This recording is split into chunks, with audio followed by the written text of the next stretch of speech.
자, 이제 하나님 말씀을 보겠습니다. 복음서 강의 52번째 시간, 산상수훈 17번째 시간. 이렇게 기도하라. 자, 기도라는 게 뭔지는 아시죠? 기도가 뭐예요? 기도가 하나님과의 대화다라고 말하기도 하고, 또 기도는 우리의 호흡이다, 숨을 쉬는 것과 같다. 그러면 하나님과의 그거를 그 내용만으로, 해석만으로 보자면, 기도하지 않으면 이 말은 무슨 뜻이냐면, 하나님과의 대화가 끊기면 우리는 숨 쉬지 않는 것과 같다. 이렇게 되어 있습니다. 그래서 산상수훈 17번째 시간을 볼 때는, 오늘은 예수님이 우리에게 말씀해 주셨던 주기도문 말씀을 통해서, 이 말씀이 기독교인이라면 누구나 알 수 있는 말씀인데도 제대로 기도하는 사람을 보기가 어렵다는 말입니다. 오늘부터 몇 주 동안 주기도문 강해, 또 기도란 어떤 모범을 가져야 되느냐라는 것을 집중적으로 공부하는 시간을 갖도록 하겠습니다. 우리가 산상수훈도 집중적으로 이렇게 하고, 그 다음에 그 예수님의 선언들에 대한 것들도 집중적으로 이렇게 하고 그랬죠? 네, 이렇게 이걸 뭐라고 얘기하더라? 이런 구성들을 피카레스크식 구성, 이렇게 액자식 구성이라 그래서 강의 전체가 쭉 진행이 되면서 주제별로, 그 다음에 그 내용별로 이렇게 해서 강의하는 부분들을 각각 이렇게 팟별로 집어넣어서 이해할 수 있도록 그렇게 구성을 해 나가고 있는 중입니다. 어쨌든 오늘부터 이어지는 말씀을 통해 우리 모두 하나님이 기뻐하시는 바른 기도의 모범을 배우고, 또 그렇게 기도를 할 수 있도록, 또 기도의 능력을 가질 수 있도록 모두 다 그렇게 되시기를 예수 그리스도의 이름으로 축원합니다. 기도는 생각을 해보면 참 어렵습니다. 그런데 또 기도를 엉겁결에 이렇게 하다 보면 기도는 참 쉽습니다. 그저 흥얼대듯이 어느 순간에나 그냥 하나님 뭐 어떻게 했어요? 라고 이렇게 어느 순간에나 쉽게 기도하면 기도는 참 쉬운 것입니다. 그런데 막상 할 시간을 내서 난 기도해야지 라고 무릎을 꿇고 엎드리거나, 또는 대표 기도를 하거나, 또 정식으로 어떤 자리에서, 모임에서, 또 예배 중에서 기도를 하려다 보면 도무지 무슨 기도를 어떻게 해야 될지 갈피가 잡히지 않습니다. 그런데 오늘 내용은 이렇게 왜 여러분들이 기도가 어느 순간에는 쉽고 어느 순간에는 어려울까 라는 것에 대한 이유에 대해서 오늘 얘기를 한번 해볼 생각입니다. 하나님은 한 분이시고, 하나님과 대화할 때는, 또 하나님 앞에서 호흡할 때는 늘 같은 대상을 향해서 같이 기도를 하는데도 왜 언제는 참 쉽고 또 언제는 어려워지는가? 그것은 여러분의 시각과 여러분이 갖고 있는 어떤 신앙적인 기본적인 태도에 근거한다라는 것을 여러분에게 미리 말씀드립니다. 자, 이렇게 예수님의 말씀이 특별히 외식하는 기도에 대해서 경계하신 시각에서 지금 바라보고 있는데, 이 말씀을 근거로 해서 오늘은 외식해서는 안 된다. 기도할 때는 겉에 있는 형식으로 기도하는 게 아니다. 기도는 내용이 중요하고 그 대상이 하나님이어야만 한다 라는 것에 대한 기도의 내용을 한번 바라보려고 합니다. 먼저 비슷한 말씀으로 누가복음의 말씀을 보면서 다시 설명을 드리고 싶습니다. 자, 바리새인과 세리의 기도를 한번 제가 읽어드릴 테니까 비교를 한번 해보시죠. 한번 잘 들어보세요. 또 자기를 의롭다고 믿고 다른 사람을 멸시하는 자들에게 이 비유로 말씀하시되, 두 사람이 기도하러 성전에 올라가니 하나는 바리새인이요 하나는 세리라. 바리새인은 서서 따로 기도하여 이르되, 하나님이여, 나는 다른 사람들 곧 토색, 불의, 간음을 하는 자들과 같지 아니하고 이 세리와도 같지 아니함을 감사하나이다. 나는 일에 2번씩 금식하고 또 소득의 11조를 드리나이다 하고, 세리는 멀리 서서 감히 눈을 들어 하늘을 쳐다보지도 못하고 다만 가슴을 치며 이르되, 하나님이여, 불쌍히 여기소서. 나는 죄인이로소이다 했느니라. 내가 너희에게 이르노니 이에 저 바리새인이 아니고 이 사람이 의롭다 하심을 받고 그의 집으로 내려갔느니라. 무릇 자기를 높이는 자는 낮아지고 자기를 낮추는 자는 높아지리라 하시니라. 자, 이렇게 되어 있습니다. 자, 이 말씀을 이렇게 보니까요, 말씀을 보니까 바리새인과 세리의 기도에 대한 내용이 나와 있네요. 그렇죠? 바리새인과 세리의 기도에 대한 내용이 나와 있는데, 이렇게 말할 수 있습니다. 저를 보고 눈을 마주치셔야 된다니까요. 설교를 눈을 바라보면서 이렇게 듣는 것입니다. 그래야 진심을 이해하죠. 그렇겠죠? 네. 바리새인이 있고 여기에 세리가 지금 이렇게 있다. 이렇게 말하고 있습니다. 성경은 그렇게 얘기하고 있습니다. 그런데 바리새인은 일단 어떤 삶을 살았느냐라는 것입니다. 어떤 삶을 살았냐면 기도하러 일단 성전에 올라갈 수 있었다라고 얘기하는 거예요. 물론 세리도 그렇게 올라가긴 했지만 기도하러 성전에 올라갔습니다. 그런데 그 기도의 내용을 보니까 다른 사람들 토색하지도 않고 불의를 행하지도 않고 간음을 행하지도 않았다. 그리고 저 세리처럼 욕심을 부리는 삶을 살지도 않았다. 일주일에 2번씩 금식했고 또 11조 생활을 잘하면서 헌금을 잘 드리는 생활을 했다. 그래서 자기 자신을 바라보아도 일주일을 너무 당당하게 잘 산 거예요. 그래서 하나님 앞에 와서 하나님 저는 이 일주일을 의롭게 잘 살았죠.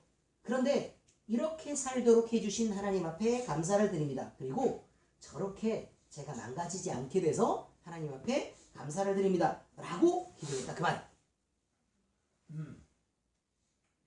어떻게 보면 말이에요.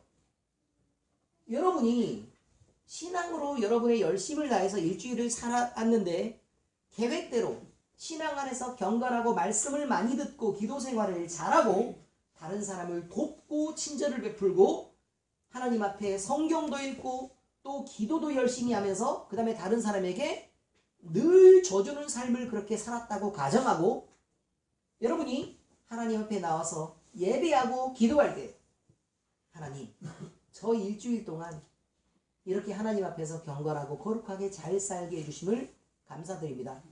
저 사람들처럼 사람을 미워하지도 않고 이간질 시키지도 않고 자기 욕심 부리면서 싸움을 일으키고 분열을 일으키지도 않고 그렇게 살게 해주셔서 너무 감사합니다. 라는 기도를 드렸다라고 가정하기로 하자. 그런 말입니다. 똑같은 말이니까요. 그것을 자기의 의로 여기는 사람은 낮아질 것이다. 이렇게 말합니다. 왜 그러는지는 조금 이따 다시 얘기를 하도록 하겠습니다. 자, 그런데 세리는 그렇게 살지를 못했습니다. 토색하고 불의하고 간음을 마음으로도 간음을 행하고 그 다음에 경건하게 살지 못하며 금식도 헌금도 제대로 하지 못하는 그런 불의한 삶을 살 수밖에 없는 자를 그 스스로를 원망스럽고 가슴 아파하면서 하나님 앞에 엎드리기를 주여 나는 감히 하나님 앞에서 얼굴을 들 수 없는 죄인입니다.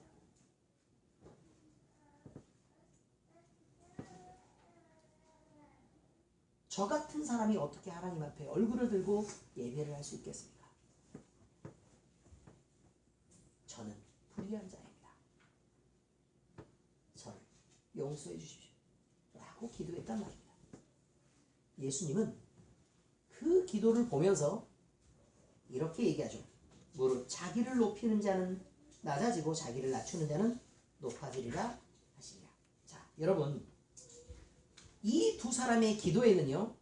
두 사람의 기도에는 무엇이 있고 무엇이 없는 차이가 있습니다. 기도의 내용 이전에 하나님 앞에서 기도하러 엎드린 사람들의 마음속에 무엇이 있어야 하는가를 다시 한번 생각하는 말씀인 것이 분명합니다. 왜 바르게 살고 그 바른 삶에 대해서 하나님 앞에 얘기하는 사람과 잘 살 수 없는 상황에 있어서 잘 못 살고 그래서 하나님 앞에 죄인이라고 고백하는 이 사람의 기도를 왜 이렇게까지 예수님이 극단적으로 대비시켜서 얘기를 하시는가? 우리는 사실 이해하기가 어렵단 말입니다. 여러분에게도 그런 자가 있지 않습니까? 잘 들고 누구는 거룩하게 보이고 누구는 겸손하게 보이면 이거 하나님 앞에서 옳으네. 또 누구는 별로인 것처럼 보이면 하나님 앞에서 이건 진짜 잘못되지 않았어? 무슨 저런 인간이 교회를 댕겨? 라고 얘기할 수도 있단 말입니다. 그런데 우리는 이 기도하는 자들의 태도를 보면서 하나님이 인정하시는 기도는 이들의 삶이 어떤가 라는 것보다 더 중요한 내용이 있다고 얘기하는 것입니다. 하나님은 어떤 분이시고 그 앞에서 나는 어떤 존재인가를 아는 것으로부터 출발해서 나 자신을 볼 수 있는 것. 이것을 하나님의 의라고 얘기하죠. 그것이 대단히 중요하다라는 것을 먼저 말씀을 드립니다. 자, 결론부터 먼저 얘기하면 이렇게 얘기할 수 있습니다. 자기가 당당한 사람은 예수 그리스도가 필요하지 않습니다. 그러나 자기가 죄인이고 어쩔 수 없는 사람은 예수 그리스도가 필요합니다. 하나님이 보시는 것은 그거 한 가지뿐입니다. 네 안에 진심으로 예수 그리스도를 담았느냐? 네 기도 속에 예수 그리스도를 담았느냐? 라는 것 한 가지뿐입니다. 자, 그렇다면 본문의 말씀은 이제 어떤 의미들로 받아들여야 될까라는 것을 먼저 보도록 하겠습니다. 자, 첫 번째, 우리가 기도할 때는 이것을 잊지 않아야 합니다. 기도를 들으시는 분은 오직 하나님 한 분이어야만 합니다. 우리는 기도할 때 가까이 있는 사람들을 의식하지 않을 수가 없습니다. 신앙이 어리면 어릴수록 더욱 그렇고, 또 기도를 잘 못한다는 사람들은 남이 혹시나 내 기도를 들을까봐 무섭습니다. 그 다음에 회개를 하면서 기도를 해야 되는데 회개하려고 그랬더니 옆 사람들이 내 기도를 듣고 있는 것 같거든요. 어떻게 회개를 하겠습니까? 그 사람에게 흠이 잡혀요. 그런데 여러분은 옆 사람들의 기도를 듣고 나면 과연 감당할 만한 믿음은 있으십니까? 그거 아니잖아요. 그러나 사람들을 의식하면서 하는 기도는 하나님을 향한 것이라고 말할 수 없습니다. 하나님 한 분이 기도를 들으시는데 사람을 의식하거나 또는 사람 들으라고 좋은 미사여구를 꾸며대거나 또는 여러 가지 성경 말씀을 열심히 동원해서 멋진 기도문을 작성을 했는데 그것이 이 정도 기도면 내가 만족스럽고 훌륭하다 라고 얘기하는 기도는 다 쓰레기입니다. 기도는 그저 상한 심령으로 하나님을 만나는 일입니다. 야곱이 있습니다. 야곱은 에서의 눈을 피해 도망을 하고 있었습니다. 환난 날에 하나님이 그를 찾아오셨습니다. 야곱이 하나님을 찾아간 것이 아닙니다. 베델에서 하나님은 그를 찾아오셔서 만나주셨고 그에게 응답하셨던 베델의 하나님을 향해 야곱은 다시 기도하러 그곳으로 돌아가려고 언제나 소원을 품고 있었습니다. 하나님은 모든 공간 모든 순간 속에서 나와 함께 하시는데도 불구하고 그랬었단 말입니다. 그 간증들이 참 중요하죠. 창세기 35장 3절에 보니까 우리가 일어나 베델로 올라가자. 내 환난 날에 내게 응답하시며 내가 가는 길에서 나와 함께 하신 하나님께 내가 거기서 제단을 쌓으려 하노라. 베델은 야곱에게서 어떤 코어와 같은 것입니다. 야곱의 인생의 중심이 베델에 있습니다. 하나님을 향해서 늘 그곳에 마음을 두고 있었고 그곳에서 자신을 만나주신 하나님을 늘 바라보고 있었습니다. 그가 어떤 상황이 있었는지 그 상황은 중요하지 않았습니다. 어떤 주변의 사람들이 그를 괴롭히는지가 중요하지 않았습니다. 어떤 사기를 당하고 어떤 억울함을 당하고 어떤 계약 속에서 파기가 되고 그 다음에 자신은 얼마만큼 고생하고 있었는지의 상황들이 중요하지 않았습니다. 그저 야곱의 꿈은 베델에 있었습니다. 하나님 한 분을 바라보는 그곳에 있었습니다. 우리 역시 우리의 삶 속에 우리를 만나주셨던 하나님을 기억해야 합니다. 그 하나님 한 분께 마음을 정해놓고 야곱에게 나타났던 그 베델의 하나님 그분께 우리는 엎드릴 수 있어야 합니다. 우리 주변에 여러 가지 상황이 시끄러울 수 있습니다. 우리 주변에 여러 가지 복잡한 상황을 만날 수도 있습니다. 우리 힘으로 견딜 수 없는 억울한 일을 당할 수도 있고 정말 우리가 납득하거나 인정할 수 없을 만한 불합리한 일 속에 우리가 거할 수도 있습니다. 여러분 스스로 그것을 해결하러 가십니까? 그것이 옳겠습니까? 아닙니다. 기도하는 사람 베델의 하나님을 기억해야 합니다. 그 하나님을 기억하고 모든 것을 하나님께 기대고 의지할 수 있어야 합니다. 고린도전서 2장 12절에서 13절을 봅니다. 우리가 세상의 영을 받지 아니하고 오직 하나님으로부터 온 영을 받았으니 이는 우리로 하여금 하나님께서 우리에게 은혜로 주신 것들을 알게 하려 하심이라.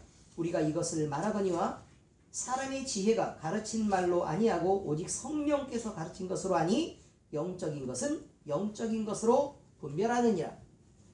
여러분 눈으로 볼 때는 여러 가지 상황들이 많이 벌어질 수 있습니다. 아시죠? 여러 가지 상황들이 많이 있는 것. 그런데 우리는 이런 것에 대해서 배웠습니다.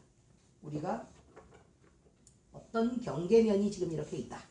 그리고 여기 위에는 노출된 우리와 그 다음에 여기 안에 감춰져 있는 우리가 있는데, 이 언더에 뭐가 있는 거냐면 우리를 잔잔하게 지배해가는 영적 세력과 솔타이가 있습니다. 저는 어저께 큰 사고를 당했습니다. 큰 사고를 당했는데 이은호 성도님이 경험한 것과 매우 유사한 일인데, 어제요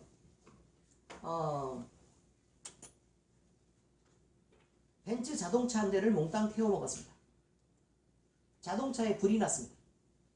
운행하고 있는데 갑자기 오른쪽 보네트 있는 쪽에서 연기가 이렇게 나서 불이 확 이렇게 올라오는데, 제가 갓길에다가 바로 차를 대고 차에서 급하게 이렇게 내려서 이렇게 쳐다보는데, 하나, 둘, 셋, 넷 만에 자동차가 크게 폭발하고 앞에 있는 유리창과 그 다음에 본네트가 통째로 다 날아갔어요. 그걸 보면서요, 아, 이 차가 수명이 다 됐구나. 아니면 벤츠는 차를 왜 이딴 식으로 만들까? 하나님은 나에게 왜 이런 시련을 주실까? 라는 것보다 훨씬 더 즐거운 마음이 들었습니다. 어떤 뜻이냐면, 도대체 우리 교회가 어떤 발전을 하려고 하기에 귀신들은 이렇게까지 우리를 붙잡아서 흔드는가? 성도들을 흔들다 못해 이제는 나에게까지 손을 뻗치고 있다면, 아, 나는 깨어서 경계하고 기도해야 될 일이구나.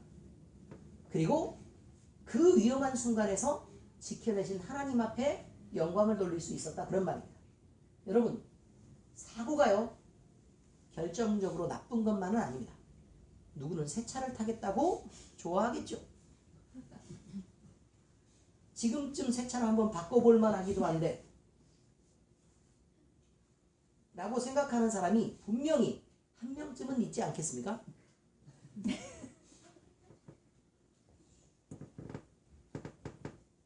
그걸 아셔야 합니다. 지금 우리가 만나는 상황이 있습니다. 과거에 겪어왔던 일도 있겠죠. 그런데 우리의 시각은 지금 있는 상황을 바라볼 때는 우리는 넘어지는 것이 분명합니다. 그런데 이 상황은 원래 성도의 시각이 머무르는 자리가 아닙니다. 성도의 시각은 이것 속에 감춰진 언더를 바라볼 수 있어야 합니다. 그리고 이것들을 바라보고 우리의 영적 싸움을 싸우면서 훨씬 먼 미래에 우리를 하나님이 어떻게 만들어 놓으실까의 회복의 모습들을 보는 것입니다. 성도는 이 자리에 존재하는 나를 보는 것이 아닙니다. 일하시는 하나님을 기대하는 것입니다. 그 전에 있었던 과거의 일이나 현재의 일들도 집착하는 것은 사탄의 시험에 빠지기에 가장 좋은 상태입니다. 우리가 시험을 벗어나고 싶으면 나를 견인하시고 일하시는 하나님에 대한 신뢰가 있어야 합니다. 이것을 신앙이라고 말합니다. 여러분은 목사 없는 교회를 다닐 뻔했습니다. 한번 상상해 보셨습니까? 우리 애들이 아프면 어떡하지? 그리고 지금 회복되고 있는데 목사님이 지금 없으면 어떡하지?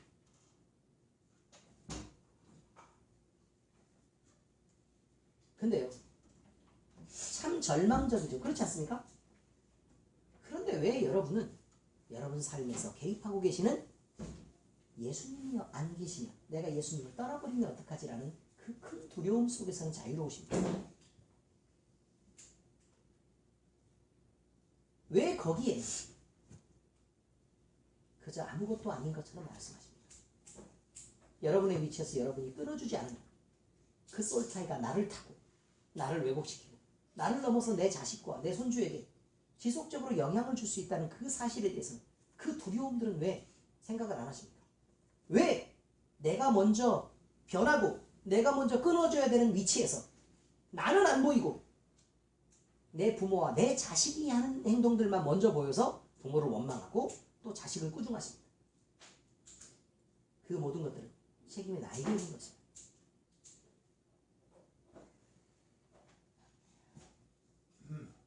기도하는 자들은 우리의 삶 속에서 개입하시는 하나님의 손길을 인도할 수 있어야 합니다. 이것이 우리가 신앙 안에서 바라보는 우리의 시각이라는 것을 잊지 않으시기를 예수 그리스도의 이름으로 축원합니다. 두 번째, 예수님을 만난 자들은 반드시 자신이 죄인이었던 때를 잊지 말아야 합니다. 아주 중요한 말입니다. 예수님을 만난 자들은 반드시 자신이 죄인이었던 때를 잊지 말아야 한다. 예수님은 어부인 시몬 베드로를 찾아가셨습니다. 그래서 그에게 자기 자신을 나타내셨습니다. 예수님을 발견한 베드로는 그 자신이 깨달은 것이 있습니다. 예수님을 보고 예수님이 메시아인 것을 느꼈습니다. 그때 시몬 베드로가 한 말이 있습니다. 주여, 나는 죄인입니다. 나를 떠나소서. 자기가 죄인인 것을 먼저 깨달았고 다음으로 예수님께 자기 길을 떠나달라고 간청했습니다. 이것은 예수님으로부터 분리하려고 하는 게 아닙니다. 예수님을 떠나고자 해서 떠나라고 한 게 아닙니다. 이것은 예수님을 떠나라고 하는 게 아니고 내가 감히 예수님의 은혜를 받을 만하지 않다는 것에 대한 고백입니다. 우리는 시몬 베드로가 있던 것처럼 예수의 무릎 앞에 엎드릴 수 있어야 합니다. 그리고 주여, 나 같은 죄인입니다. 나를 떠나소서 라고까지 고백할 수 있어야 합니다. 아니 맨날 자기 자신은 잘못하고 맨날 뒤집고 난리를 피우면서도 예수님은 늘 나를 위해 헌신을 해야 하고 나는 아무렇게 막 살아도 괜찮은 그런 성도였어야 되겠습니까? 우리는 죄인의 마음으로 기도해야 합니다. 기도하러 성전을 찾은 세리는 예수님을 보았습니다. 그는 바리새인처럼 자랑할 것이 없었습니다. 그래서 예수님을 발견한 베드로처럼 죄를 고백하고 그저 긍휼함과 용서를 구했던 것입니다. 다시 읽어드리면 세리는 멀리 서서 하나님의 성전에 가까이 가지도 못했다 그 말입니다. 그저 멀리 이렇게 서서 감히 눈을 들어 하늘을 쳐다보지 못하고 다만 가슴을 치며 하나님이 나를 불쌍히 여기소서, 나 죄인이로소.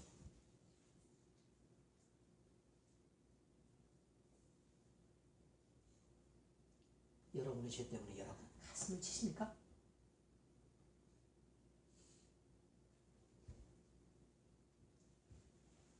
그러므로 세 번째, 우리의 기도의 내용은 우리의 자랑이 아니라 상한 심령이어야만 한다는 말입니다. 기도는 끊임없이 많은 죄에 빠져 사는 인생이 단 몇 가지 자랑거리를 찾아서 자랑하라고 기도를 시키는 게 아닙니다. 그래서 사랑받을 만하지 않냐고 으쓱거리면서 하나님을 찾아오라는 얘기가 아닙니다. 그런 만남이 기도가 아닙니다. 우리의 기도의 내용은 예수 그리스도를 십자가로 내몰지 않고서는 도대체 회복도 안 되는 우리의 부패함과 나약함, 모진 죄의 사슬에 대해서 통회하고 자복하는 내용이어야 된다, 그런 말입니다. 여러분이 그렇게들 다들 당당하십니까?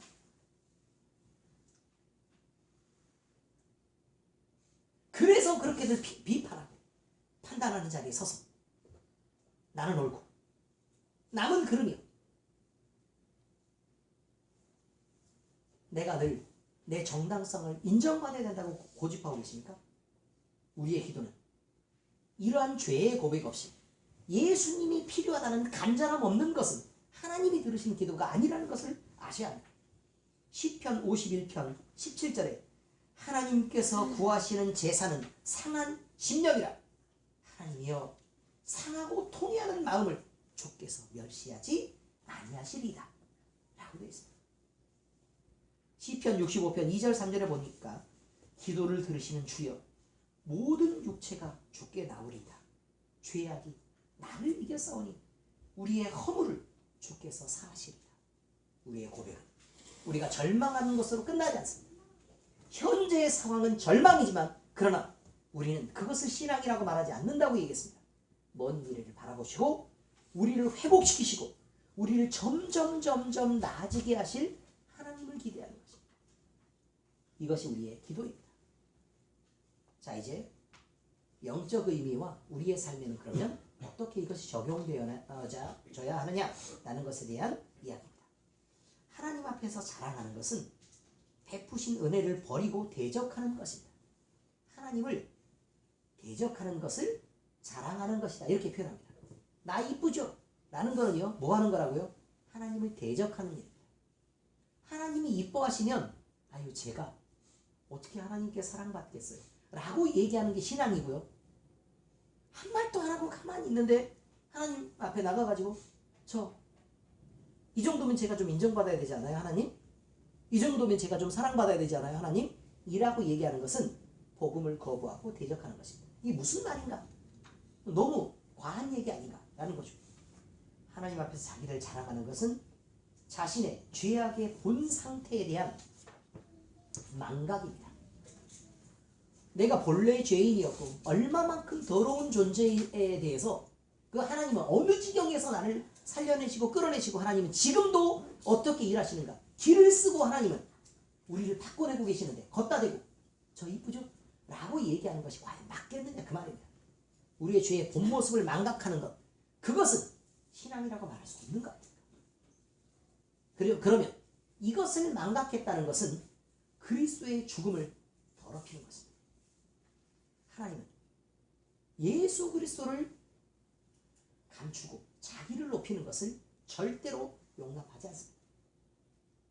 시편 12편 3절에 보니까 여호와께서 모든 아첨하는 입술과 자랑하는 혀를 끊으시리니 라고 얘기했습니다. 하나님 앞에서는 그 어느도 자랑할 것이 없다고 얘기합니다. 성경을 찾아보세요. 자랑은 오직 하나님의 이름만 자랑해야 되지 다른 어떤 것도 우리에는 자랑할 것이 없다라고 성경은 끊임없이 얘기합니다. 단 한 번도 그래 잘했다 라고 얘기한 적이 단 한 번도 없어요. 거기에 대한 얘기를 읽어드리겠습니다. 그의 성호를 자랑하라. 여호와를 구하는 자마다 마음이 즐거울지로다. 누구를 자랑하라고요? 하나님의 이름을, 거룩하신 하나님의 이름을 자랑하라. 이렇게 되어 있습니다. 여호와를 구하는 자마다 마음이 즐거울지로다. 우리가 잘해서 칭찬받아서 마음이 즐거운 게 아니고 여호와를 구해서 그 하나님이 우리 안에 임재함으로 즐거움을 얻는다라고 얘기하고 있습니다. 그러므로 우리의 기도는 늘 그리스도 예수님을 기억하고 하나님을 찬미하는 것이 포함되어 있어야 된다. 그런 말입니다. 시편 105편 3절에 보니까 그의 거룩한 이름을 자랑하라. 여호와를 구하는 자들은 마음이 즐거울지로다. 똑같은 말씀이 있죠. 시편 20편 7절에 보니까 어떤 사람은 병거, 어떤 사람은 말을 의지하나 우리는 여호와 우리 하나님의 이름을 자랑하리로다. 자, 병거랑 말은 힘을 의미하고 있습니다. 그런데 우리가 기대하는 것은 뭐라고요? 여호와 우리 하나님의 이름이라 그 말. 둘째 이야기입니다. 첫 번째는 예수님을 만난 자들은 반드시 자신이 죄인이었던 때를 기억해야 합니다. 둘째는 상대적 비교로 만족하는 것은 옳지 않습니다. 그러지 말고 절대적 기준을 만족해야만 하나님을 만족시키는 것입니다. 무슨 말이냐?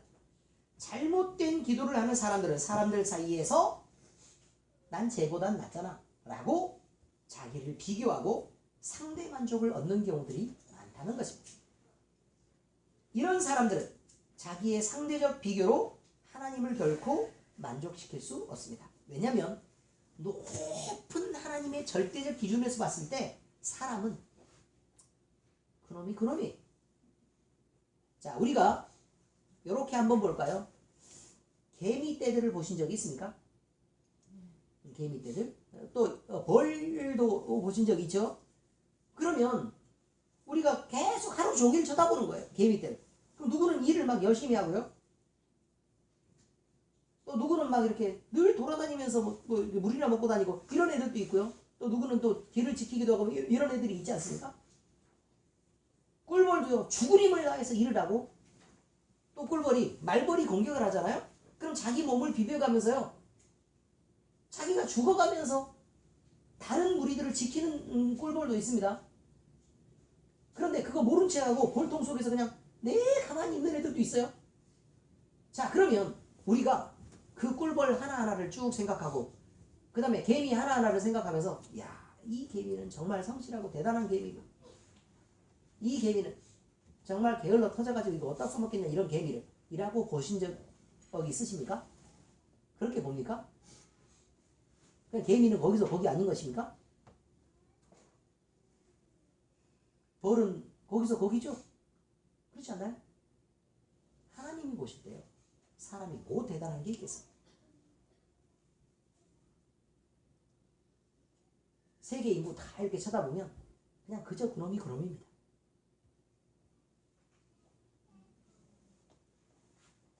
이런 상대적 비교로 하나님을 만족시킬 수 있다고 보십니까?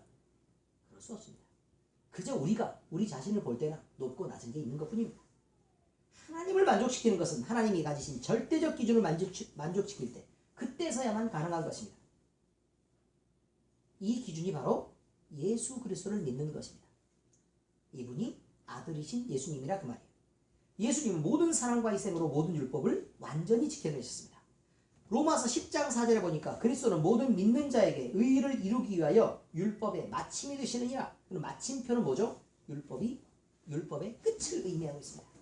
또 예수님은 율법의 표면적인 행동만으로 그것을 지켜낸 것이 아닙니다. 그 내용까지 완벽하게 지켜내셨습니다. 로마서 13장 10절에 보니까 사랑은 이웃에게 악을 행하지 아니하나니 그러므로 사랑은 율법의 완성이니라. 예수님을 말할 때 뭐라고 얘기하죠? 사랑의 구주라고 말하죠. 그렇죠? 예수님은 사랑으로 자기 자신의 전부, 그러니까 목숨까지 버리면서 사랑하셨던 분입니다. 그러니까 율법의 완성이 되셨죠. 우리 역시 예수님을 따르는 제자들입니다. 예수님처럼 율법의 표면적인 행위의 요구뿐만 아니라 그 내용까지도 완벽하게 지켜내야 된다, 그런 말입니다. 자, 그러면 우리에게 무엇이 있어야 되는가? 이것입니다. 사랑. 그게 있어야 합니다. 우리의 옳은 의의 율법적 절대적 가치, 또 그것을 지켜내는 행위가 있는 게 아니고 우리의 마음속에 사랑이 있고 예수 그리스도로 충만해질 때 우리는 예수 그리스도의 이름으로 우리가 예수 그리스도의 사람인 것을 증명하게 되고, 예수 그리스도의 사람인 게 확실하면 하나님 앞에서 모든 율법의 완성이 되시는 예수 그리스도의 이름을 빌려서 그 가치를 인정받는 것입니다. 갈라디아서 5장 13절에서 15절에 보니까 형제들아 너희가 자유를 위하여 부르심을 입었으나 그러나 그 자유로 육체의 기회를 삼지 말고 오직 사랑으로 서로 종노릇하라. 온 율법은 내 이웃 사랑하기를 내 자신같이 하라 하신 한 말씀에서 이루어졌나니 만일 서로 물고 먹으면 피차 멸망할까 조심하라. 이것입니다. 자유가 뭐죠? 죄로부터의 자유. 우리를 압박하는 하나님과 멀어져서 죄의 종노릇할 수밖에 없는 그곳으로부터 예수 그리스도를 힘입어서 얻은 우리의 자유를 말하고 있습니다. 그 자유를 위해서 우리가 부르심을 입었습니다. 그런데 죄로부터 자유롭다 그래서 마음껏 죄를 행하고 마음껏 우리 기준을 들이대고 마음껏 비판하고 판단하고 서로 물고 먹는 것이 옳은가? 그러면 피차 멸망할까 조심하랍니다. 내 이웃을 사랑해라. 어디까지 사랑할까? 나를 사랑하는 것처럼 사랑해라. 여러분, 내 자신을 사랑하기 때문에 이웃을 비판하는 것입니다. 나를 사랑하고 나를 지키고 내 입장을 변호하기 위해서, 그래서 이웃을 미워하는 것입니다. 성경은 온 율법은 내 이웃 사랑하기를 내 자신같이 하라 하신 말씀을 주고 그 말씀을 지키는 것은 예수 그리스도의 사람인 것으로 인정합니다. 온 율법을 누리신 예수 그리스도를 의지하는 여러분 마음속에 사랑이 충만해지시기를 지금 선포합니다. 아멘. 여러분이 가지는 미움을 예수 그리스도의 이름으로 분리하고 끊어내시기를 바랍니다. 아멘. 그리고 여러분 안에 사랑으로 완성되는 승리들이 늘 넘쳐나시기를 예수 그리스도의 이름으로 축원합니다. 아멘. 기도하시겠습니다. 하나님 아버지, 우리로 바른 기도에 대하여 생각할 은혜를 주시니 감사를 드립니다. 우리는 늘 사람들을 의식하며 우리의 기준대로 기도하고 우리를 자랑 삼는 그 길에서 벗어나지 못해 몸부림치는 자들입니다. 잘못된 기도가 우리와 우리 주변의 사람들을 망치는 줄도 모르고 살아계신 하나님을 가볍게 여기며 함부로 기도했던 우리들을 용서하여 주시옵소서. 본래 죄인이었던 우리가 은혜를 잊은 채 남들을 재고 달며 판단하고 또 내 기준에 맞지 않을 때 비판하고 마음껏 미워하다가 기도한답시고 엎드려 내 나약함을 봐달라고 핑계하는 기도를 올려드리는 이런 죄에서 이제는 떠나게 하시옵소서. 우리의 마음 딱딱한 기준을 내려놓고 예수님처럼 사랑으로 하나님과 사람들을 내 자신을 사랑하는 것처럼 대하는 삶의 기도로 할 수 있는 우리의 최선을 다할 수 있도록 도와주시옵소서. 예수님이 우리에게 보여주신 삶과 그 기도의 모범이 우리를 이끌어 주님과 연합하며 살아가게 하시옵소서. 우리를 사랑하시고 절망 속에서 우리를 구원해내신 우리 주님 예수 그리스도의 이름으로 기도드립니다.